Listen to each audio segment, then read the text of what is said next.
Coming up on Business Incorporated today, South Africa's National Treasury extends its COVID-19 loan scheme by 3 months.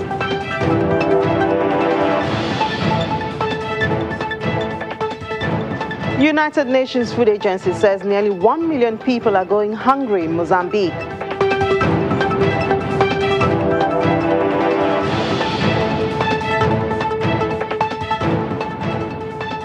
And Twitter to build West African headquarters in Ghana.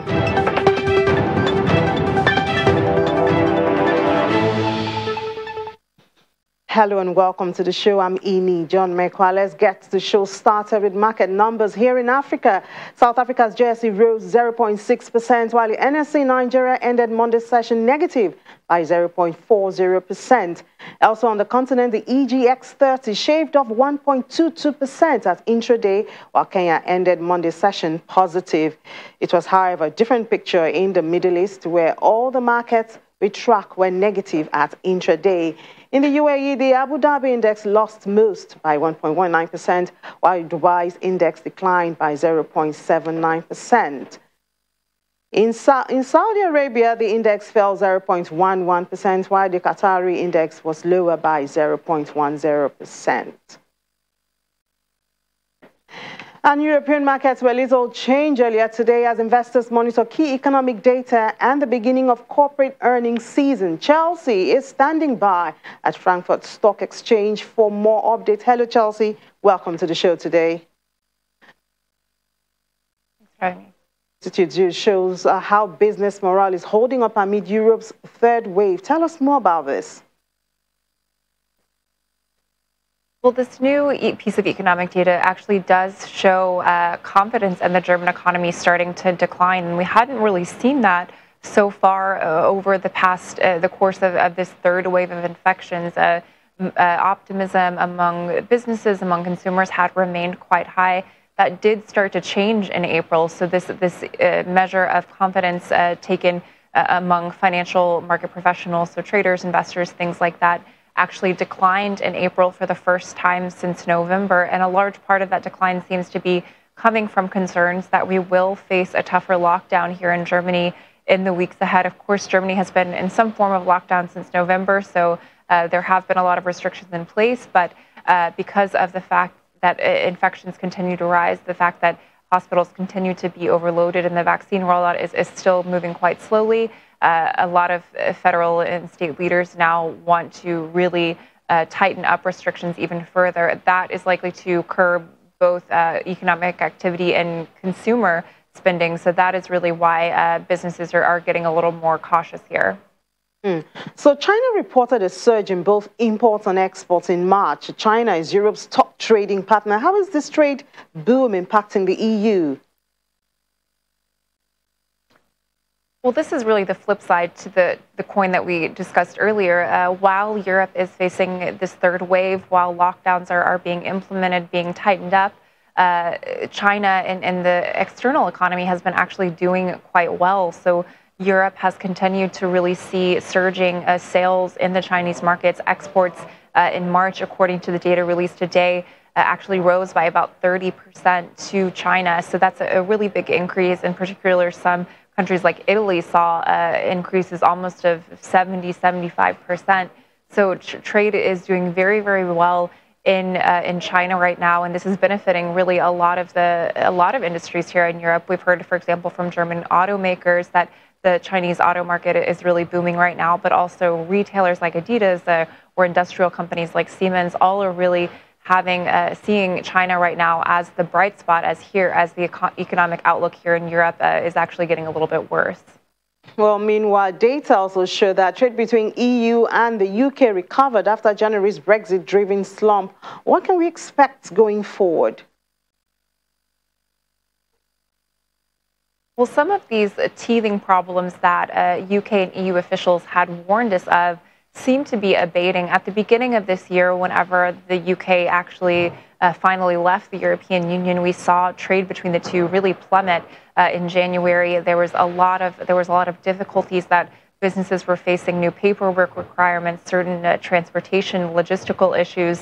That does seem to be improving in February. Trade between the UK and the EU picked back up by about 50%, so reclaiming about half of what was lost.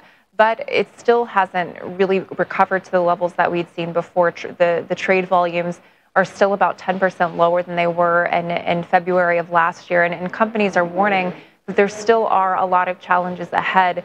Right now, they're still facing these new bureaucratic customs paperwork, tax declaration challenges. But starting in October of this year, going until January of next year, they're going to start really tightening up these new trading requirements. So there will be another wave of new requirements for UK-EU trade, and that's likely to once again lead to a lot of issues in terms of trading volumes between the UK and the EU. All right, Chelsea, thank you so much for bringing us up to speed with that, and enjoy the rest of your day. All right, now we'll take a trip to London, where Juliana Olayinka is standing by to bring us up to speed with the latest development and reactions to the GDP numbers. Hello, Juliana. Good afternoon. Now I must call. So please bring us up to speed with the market numbers and how investors are reacting to the GDP numbers. Actually down. There's a little bit of breaking news. I'm not sure if you managed to discuss this with Chelsea and Frankfurt or not, because I didn't hear your discussion there. But US health authorities have put a pause on the Johnson & Johnson jab. They've become the latest vaccine manufacturer to be caught up in this blood clotting scandal. Health authorities, well, the Food and Drug Administration, have said that this is only being done out of an abundance of caution. But of course, you can imagine this is sending shockwaves across global markets. I know earlier the African Union actually stopped a batch of AstraZeneca vaccines in favour of this one-shot Johnson & Johnson jab. And I know that even here in Britain, they had ordered some to replace some of the AstraZeneca concerns. And this has sent the FTSE into a turmoil. So the all-share is down 0.04%. The FTSE 100 is down 0.11%. And the FTSE 250, the domestic market, that's up by 0.17%. I presume that's all down to the pretty positive but modest growth in GDP in the month of February. In the currencies market, the British pound also up on the US dollar by 0.04%, up on the euro by 0.19%, and up on the Japanese yen by 0.02%. All right, well, I'm very sure calling off of the Johnson & Johnson will also put a little bit of problems in the vaccination of the people and obviously the economy. Well, we'll see how that plays out in a couple of days. But Babcock International, UK's second largest government defence contractor, is cutting 1,000 jobs and has announced significant write-off that will affect profit. Do you have any idea why this is happening now? Well, it's an interesting story because even though 1,000 jobs are going to go, as soon as Babcock, the defence giant, made this announcement, their shares surged by 25%. One of the analysts, JP Morgan, said that their trading update wasn't as benign as had feared. They are cutting these jobs. They did a 6-month update showing that they were quite significantly financially hit because of the COVID-19 pandemic. Their profits fell 64% in the 6 months, I believe, from March. Now, we know they've got 30,000 jobs across the world. The majority of those jobs are here in the UK because they are, well, their biggest contractor is the Ministry of Defence. We're expecting about 850 jobs to go. We do actually have a statement here from the Chief Executive, David Lockwood. He said, "We're creating a more effective and efficient company through our new operating model, and in line with our new strategic direction, we will rationalise the group's portfolio to help strengthen our balance sheet." So yes, although it's unfortunate that those jobs will go, it cheered investors as their shares were up by a quarter at intraday. Well, and I wonder if JD Sports would be able to absorb, even if some of those jobs, as they say, they will open 65,000 square feet warehouse near Dublin to tackle post-Brexit trading problems. Can you tell us more about that, and especially why Dublin? Yeah, this is an interesting story, but a typical story because, of course, since new trading arrangements have been made between Britain and the EU, any British company that's exporting to the EU that has components in their materials that are not made in Britain has to pay an extra levy. Lots of companies have stopped trading with the bloc because of this reason, but JD obviously isn't able to do that. So they've already opened a facility, I believe, in Belgium. Now they're going to be opening a second warehouse in Dublin, which is Ireland, part of Europe, so it's going to be much easier for them. But I think, Innie, the biggest story of the day is JD's trading update showing that revenue over the period, over the year, was up to £6.2 billion. Profit before tax to the end of January came in at £421 million. And if you think that for the majority of the period over the past year, their stores have been closed, that's not bad from the £439 million they paid in the year before. A lot of market analysts had put the figure up at about £230 million. So JD Sports does remain the king of sports retail here in the UK, and I can testify that by myself. Yesterday, I was definitely getting pushed and shoved by a lot of teenage boys that were queuing up for trainers outside JD Sports when the easing of restrictions happened in England yesterday, Annie. I wish we could see your feet to see if you eventually got one. Thank you so much, Juliana, and enjoy the rest of your day. Well, we move on now to shares in Asia Pacific, where mixed today, where South Korea leading major markets regionally with the Kospi 1.07% higher at 3,169.08. In Japan, the Nikkei 225 rose 0.72% to close at 29,751.61. While the Topix Index gained 0.2% to finish the trading day at 1,958.55. Mainland Chinese stocks closed mixed. The Shanghai Composite shed 0.48% to 3,396.47, while the Shenzhen component rose 0.24% to 13,528.31. In Hong Kong, the Hang Seng Index climbed about 0.11% as of its final hour of trading. Australia's S&P ASX 200 ended the day fractionally higher at 6,976.90. MCSI's broadest index of Asia-Pacific shares outside Japan was a little changed. I'm going over to the U.S. now. Stocks futures were mostly flat this morning ahead of a highly anticipated inflation report set for release before the opening bell on Wall Street.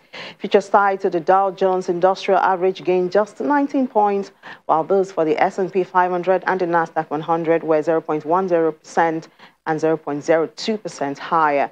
The move in futures comes ahead of the March reading for the Consumer Price Index scheduled to be released at 8:30. Federal officials say that they're willing to let inflation run hot for a period of time without changing their accommodative policy stance, including asset purchases and a benchmark interest near zero. And now to the oil market, where prices edged higher earlier today on tensions in the Middle East after the Yemen-based Houthi movement said it fired missiles on Saudi oil sites and an expected drawdown in crude oil inventory in the United States. Still, crude prices have remained range-bound in the past 3 weeks as growing expectations of surging economic activity in the U.S. and China are balanced by the slow rate of vaccination in Europe and anticipation of additional supply of oil from Iran in the coming months. Brent crude futures was up 9 cents at $63.37 a barrel, while U.S. crude oil futures gained 11 cents to $59.81 a barrel. U.S. crude oil stockpiles were expected to have dropped last week for a third straight week, while distillate and gasoline inventories likely grew. We'll take a break, more stories afterwards. Welcome back. Well, on our domestic commodities market today, we discuss oranges, one of some people's favorites. Well, according to Food and Agriculture Organization of the United Nations, statistics for 2009 shows the global acres for citrus was 9 million hectares, with production put at 122.3 million tons. Nigeria is one of the largest producers of citrus in Africa, with about 14 states being major producers of this vitamin C-rich fruit. And the demand increases at this time in the country. Well, to talk more about the price and demand of oranges at this time, we have Favor, a research analyst at Financial Derivatives Company. Hello, Favor. Thank you so much for joining us. Thank you for having me.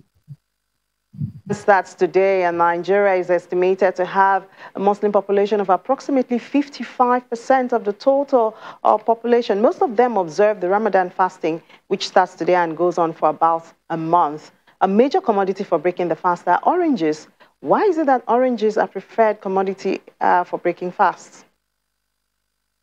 Okay, so one fact is that the Islamic faith follows the direction, the Islamic faith rather follows the direction of the Quran, and preachers and prophets have preached that to break your fast, you need to take water and also eat easily digestible fruits with high water content because they help to rehydrate your body. And that's the case for fruits like oranges. So I think oranges have about 80% water content. So these oranges both serve as food and fluid, I guess that's the reason why it's a preferred commodity to break fast during the Ramadan period. Okay, so one should not be surprised that the prices skyrocket at this time. But even before now, in the last 12 months, it's gone from about 1,000 per basket to 1,800, while food inflation is 21.79%. Why are the prices of oranges increasing so much? And then to consider the fact that it's harvested 3 times in a year.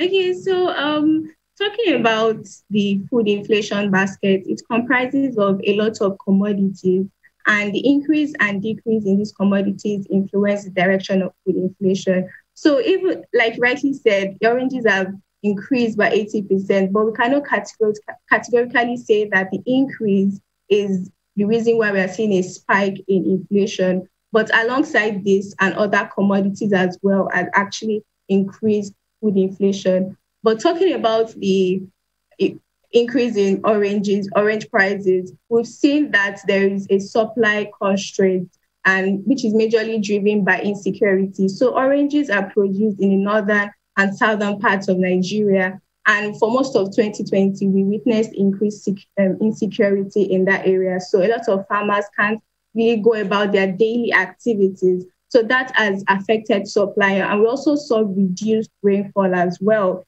in 2020. And once there's a reduction in supply and an increase in demand, that will automatically make prices increase. So the total production of citrus fruit in Nigeria is estimated at 16 million tons in 2019, and there are initiatives to increase the output. But are there enough plans to preserve and package oranges and such fruits for off-season period?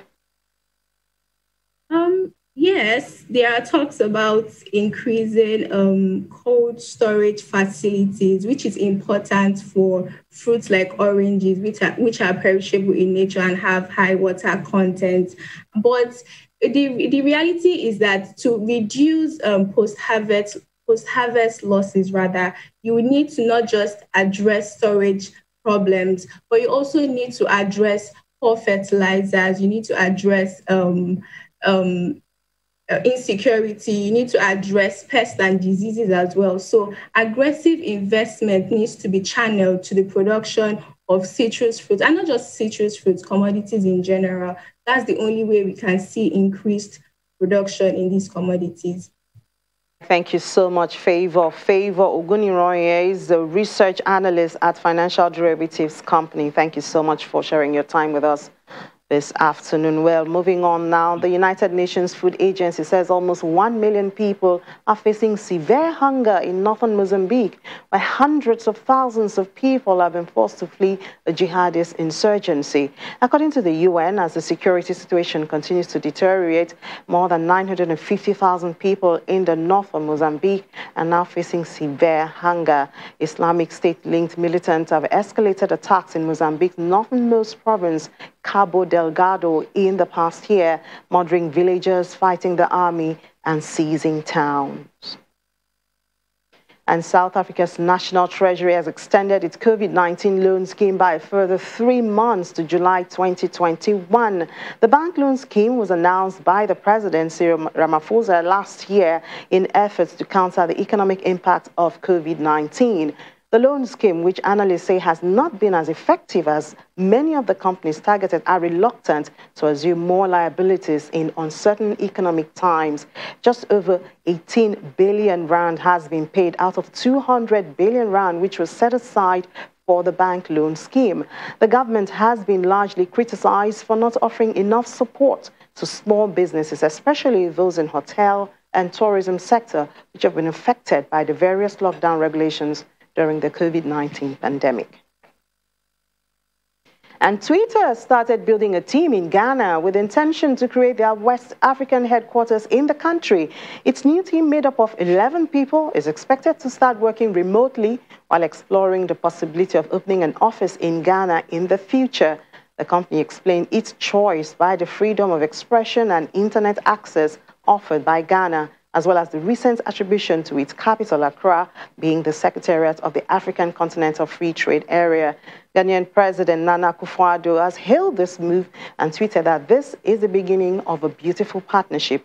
Facebook already has several offices in Africa, including Nigeria, which is the most populous country on the continent and also is located in West Africa. Russia is temporarily suspending air links with Turkey and Tanzania. The suspension over COVID-19 concerns will last from April 15 to June the 1st. The Deputy Prime Minister for Health in Russia says that flights will resume if developments in the pandemic show a positive trend. However, 2 regular flights per week between Istanbul and Moscow will continue service from the Russian capital and then back again. Flight service home for Russian nationals working on the Akuyu nuclear power plant project in the southern Turkish province of Mersin will also continue. Russian authorities will closely follow the situation with COVID-19 in both Turkey and Tanzania and take appropriate decisions. And developers of a $4 billion hydropower plant on the Zambia-Zimbabwe border delayed project until next year because of the pandemic. Reconstruction work on the Batoka Gorge project has been suspended for several months because of the virus, and funding is still being secured, although work on the 2,400 megawatt facility had been scheduled to start last year. In 2019, Zimbabwe and Zambia chose General Electric Company and Power Construction Corporation of Ghana to build a plant on the Zambezi River. Both southern African countries struggle with electricity shortages because of poorly maintained equipment and droughts that curb output at existing hydropower facilities on the river. And that's it on the program today. Thank you so much for watching. I'm Ini John Mekwa.